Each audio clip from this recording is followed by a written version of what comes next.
Assalamualaikum warahmatullahi wabarakatuh. Waalaikumsalam warahmatullahi wabarakatuh.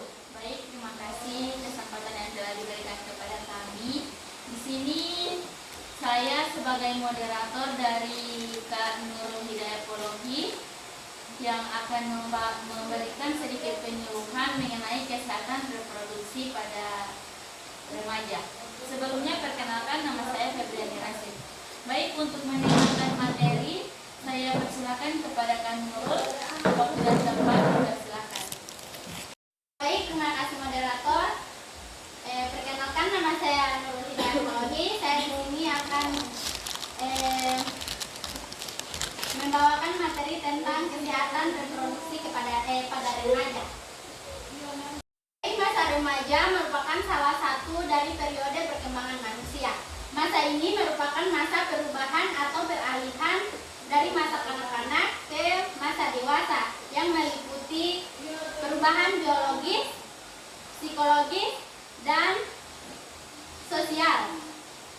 Usia remaja biasanya dimulai pada usia 10 sampai 13 tahun dan berakhir pada usia 18 sampai 22 tahun. Sedangkan menurut WHO, remaja merupakan individu yang sedang mengalami masa peralihan yang secara berangsur-angsur mencapai kematangan seksual, mengalami perubahan jiwa dari jiwa anak-anak menjadi dewasa, dan mengalami perubahan keadaan ekonomi dari ketergantungan menjadi relatif mandiri. Ada dua aspek pokok dalam perubahan pada remaja, yakni perubahan fisik atau biologis dan perubahan psikologis. Masa remaja diawali dengan pertumbuhan yang sangat cepat dan biasanya disebut pubertas. Dengan adanya perubahan yang cepat itu, terjadilah perubahan fisik yang dapat diamati seperti pertambahan tinggi dan berat badan, yang biasa disebut pertumbuhan, dan kematangan seksual sebagai hasil perubahan hormonal.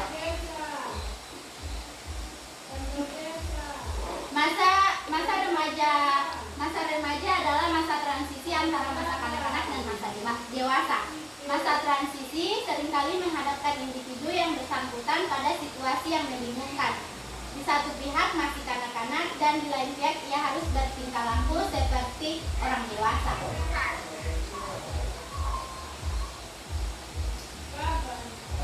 Perilaku seksual merupakan salah satu bentuk perilaku manusia yang sangat berhubungan dengan kesehatan reproduksi seseorang.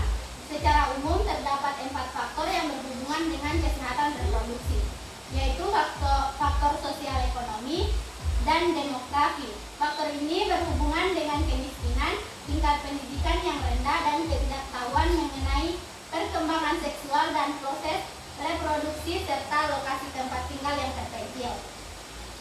Yang kedua, faktor budaya dan lingkungan. Antara lain adalah praktik tradisional yang berdampak buruk terhadap kesehatan reproduksi, keyakinan banyak anak banyak rezeki, dan informasi yang membingungkan anak dan remaja mengenai fungsi dan proses produksi. Yang ketiga, psikologis. Yang keempat, yaitu biologis.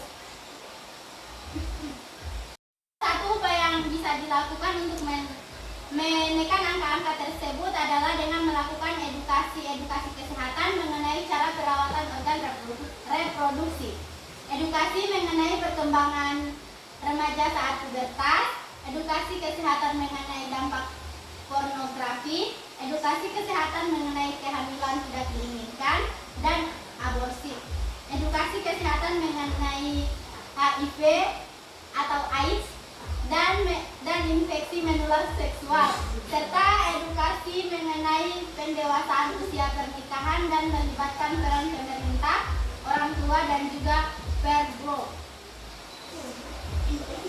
Demikianlah penyuluhan saya pada malam hari ini. Saya kembalikan ke moderator. Baik, terima kasih kepada materi yang cukup bagus. Mungkin hanya itu dari kami. Lebih dan kurangnya kami mohon maaf. Assalamualaikum warahmatullahi wabarakatuh.